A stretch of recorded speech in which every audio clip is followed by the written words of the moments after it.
এগুলোই জ্বালা, যেখানে সেখানে রাস্তাঘাটে কোরআন হাদিস নিয়ে নেমে যায়। এগুলো শুধু মসজিদে আর মাদ্রাসায় কোরআন হাদিস থাকবে, রাস্তাতে কিসের জন্য আছে?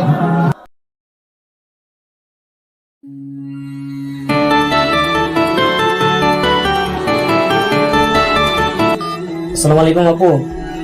ওয়ালাইকুম সালাম। কেমন আছেন? আলহামদুলিল্লাহ ভালো আছি। কি করছেন? এই তো বসে আছি। তো আপু, একটা কথা ছিল, সামনে তো পরীক্ষা চলে এলো, তো বলছিলাম ফর্ম ফিল আপ করতে হবে, তো কিছু পয়সা লাগবে। ঠিক আছে রে বেটা, তো কোনো টেনশন করিস না। ছাগলটা বিক্রি করে, ধান টান বিক্রি করে তোর টাকার ব্যবস্থা করছি।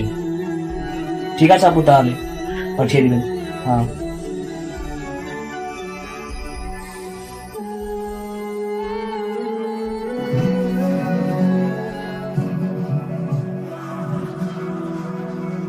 এই তোর কোন দিকে মন আছে? কিছু আমি বললাম শুনতে পেলি? হ্যাঁ শুনলাম তো, ওই যে পরশু দিন রাকিবের সাথে দেখা হয়েছিল, সেই বিষয়তে কথা নিয়ে বলছিলি? আরে ভাই, আমি আতিউর সাথে কথা বলছিলাম। তোর কি জ্ঞান আছে বলতো? আরে সেই রকম কোনো ব্যাপার নাই, আসলে ল্যাপটপটা অর্ডার দিয়েছি তো, এখনো 10,000 টাকা ম্যানেজ করতে পারি নাই। কি করবো বলতো? কেন, তোর আব্বুকে বলে দেখ, তোর আব্বু দিবে না? আরে আমি তো আব্বুর কাছে অলরেডি 25,000 টাকা নিয়ে নিয়েছি, আর আমার কাছে 2 দিন বাদ হাতে পয়সা চলে আসবে। এর মুহূর্তে আমি কোথায় টাকা পাবো এত বলতো? আরে কারোর কাছে ধার নিয়ে দেখ না, দিয়ে না পয়সা। চেষ্টা করেছি, অনেক চেষ্টা করেছি, এই মুহূর্তে কেউ ধার দিতে চাইছে না। এই তোর বাবা তো তোকে 12,000 টাকা পাঠিয়েছে, তার মধ্যে থেকে আমাকে 10,000 টাকা ধার দে। না রে ভাই, ওটা হবে না, সামনে আর কয়দিন আমার আছে না, ওটা ফর্ম ফিল আপ করতে হবে। তুমি টাকা অসুবিধা হলে আমি আর পারবো না তখন। ফর্ম ফিল আপ তো 15 তারিখে, আমি তোকে ওয়াদা করছি তোকে 10 তারিখের মধ্যে রিটার্ন করে দেবো। না রে ভাই, আমি পারছি না, আমার আব্বু তুমি আমাকে গালি দিবে। তুমি যদি আবার ধার দিতে না, তুমি আমার আব্বু এবার ভীষণ রাখবে। দেখ, তুই যদি বন্ধু হয়ে বন্ধুর সাথ না দিবি তো কিসের বন্ধু বল?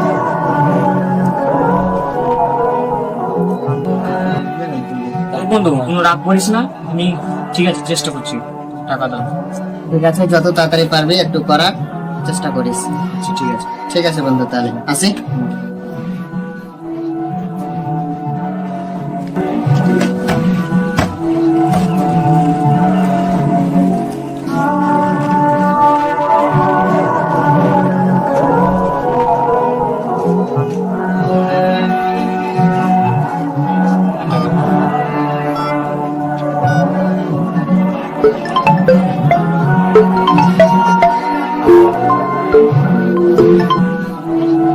আসসালামু আলাইকুম।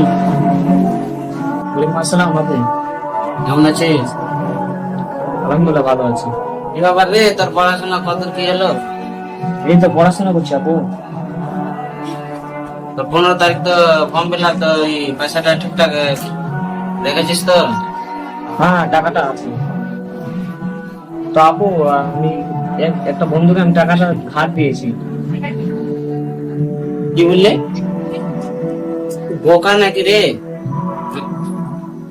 তোকে ছাগল ধান বিক্রি করে, তোকে নিজে রোজগার করে, তোকে আমি টাকা আমি ব্যবস্থা করে দিলাম, তুই টাকাটা ধার দিয়ে দিলি?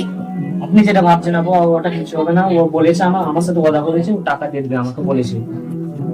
ঠিক আছে, আর কি বলবো, তুই যখন ধার দিয়েছিস অন্যজনকে, দেখ টাকাটা এসে কিনা। না না আপু, আপনি টেনশন করে না, ঠিক ওই করে দিয়ে দেবে আমাকে টাকা বলেছে। ঠিক আছে আপু।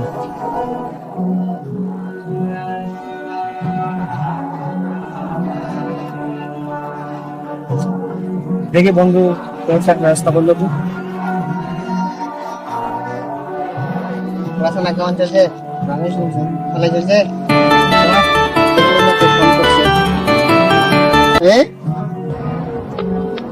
The person you are trying কি ব্যাপার, ফোন কেটে দিছে?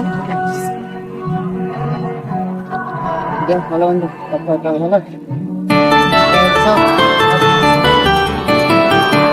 বারবার কি বিরক্ত করছে? the person you are trying to call আর ফোন কেটে দিল। সকালটা কি করছে, বাড়ি বাড়ি ধর না, রিসিভ কর। আরে দোস্ত আর বলিস না, একটা বন্ধুর কাছে টাকা নিয়ে সেই টাকা পাবে বলে এখনো ফোন করছে। এটা আবার ফোন করেছে দেখ। বন্ধু মিথ্যা কথা বলে কেন যে আমার বাবা হসপিটালে আছে? ঠিক বলেছিস তো, এটা বললে তো হয়। দাঁড়া। হ্যাঁ বন্ধু। আরে বন্ধু, তো কল করছি, কলটা রিসিভ কেন করছি না? না বন্ধু, এখন আমি খুবই ব্যস্ত আছি, কারণ আপু হসপিটালে ভর্তি আছে, তো তাই আমি খুবই ব্যস্ত আছি। তোর সাথে আমি পরে কথা বলছি। হ্যাঁ, কি হয়েছে তোর বাবা? ও আচ্ছা আচ্ছা, ঠিক আছে বন্ধু, তোর সাথে- ও, কেমন বললাম মিথ্যা কথা? খুব ভালো বলেছিস। খুব ভালো বন্ধু। ঠিক আছে। আরে বন্ধু, আমার কি বলেছিলি? তোর আব্বু বলে হসপিটালে ভর্তি আছে, তোর আব্বুকে দেখলাম চায়ের দোকানে বসে আছে, আর তুই বললি কি আমি কি বলে ওষুধ ওষুধ কিনতে গেছি। আজকাল সিগারেটের দোকানে ওষুধ কিনে পাওয়া যাচ্ছে। আরে কি আচাল পাচাল কথা বলছিস?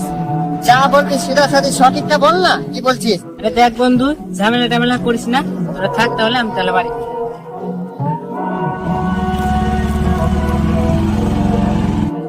কত দাম বুঝি না, আমার পয়সা দে। না, আমি পয়সা দিতে পারবো না। কেন পয়সা দিতে পারবি না বল? পয়সা দেবো না, গায়ে কেন হাত দিচ্ছিস? ওই তোর গায়ে দিচ্ছে, আমার পয়সা দে, আমি কিছু বুঝি না, আমার আরে পয়সা দে। পয়সা নাই তো দিব না, কেন গায়ে হাত দিচ্ছিস? হাত! কি হলো তোমাদের, কি হয়েছে? দেখেন জোর আমার কাছে পয়সা ধার নিয়েছিল, তো আমাকে এখন পয়সা দিবে না বলছে। তোর কাছে কি প্রমাণ আছে বলতো? আমার কাছে কল রেকর্ডিং আছে।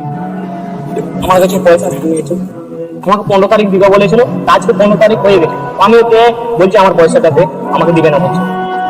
চাকরি ব্যাপার। হ্যাঁ, তো ওয়াদা করে ওয়াদা ভঙ্গ করা, এটা হচ্ছে আল্লাহ রাব্বুল আলামিন বলেন, ইন্নাল মুনাফিকিনা ফি দারকিল আসফালি মিনান নার। মুনাফিকদের স্থান হচ্ছে জাহান্নামের সর্বনিম্ন স্তর, অর্থাৎ কাফেরদের থেকেও নিচে স্থান। একজন মুসলিম হয়ে, একজন মুমিন হয়ে কাফেরদের থেকে নিচু স্থানে অবস্থান করা কিভাবে সম্ভব? তাই আমাদেরকে ওয়াদা রক্ষা করতে হবে। হুজুরদের এগুলোই জ্বালা, যেখানে সেখানে রাস্তাঘাটে কোরআন হাদিস নিয়ে নেমে যায়। এগুলো শুধু মসজিদে আর মাদ্রাসায় কোরআন হাদিস থাকবে, রাস্তাতে কিসের জন্য আসবে? ইসলাম মসজিদে মাদ্রাসায় শেখার জন্য নয়, ইসলামের বিধান মানুষের প্রত্যেকটা কর্মক্ষেত্রেই থাকবে। তুমি কি মনে করেছো ইসলামকে আমাদেরকে প্রত্যেকটা সেক্টরে বাস্তবায়ন করতে হবে? যেমন আল্লাহ রাব্বুল আলামিন বলে, ইন্না দীনা ইনদাল্লাহিল ইসলাম। ইসলামের এই বৈচিত্র্য, ইসলামের এই বৈশিষ্ট্য কার্যকলাপই হচ্ছে আল্লাহর কাছে গ্রহণযোগ্য। ঠিক আছে হুজুর, আমার অনেক বড় ভুল হয়ে গিয়েছে, আমি আমার ভুল বুঝতে পেরেছি। ঠিক আছে ভাই, আমার অনেক বড় ভুল হয়েছে, পারলে আমাকে মাফ করে দিন। ঠিক আছে, যাকে তাকে বন্ধু বানিয়ে না, পরহেজগার ও মুত্তাকি ব্যক্তিদেরকে বন্ধু বানিয়ে, যাতে কিয়ামতের দিনে আফসোস না করতে হয় যে হায় আমি কাকে বন্ধু বানিয়েছি। ويلتى ليتني لم أتخذ فلانا خليلا لقد أضلني عن الذكر بعد إذ جاءني وكان الشيطان للإنسان خذولا.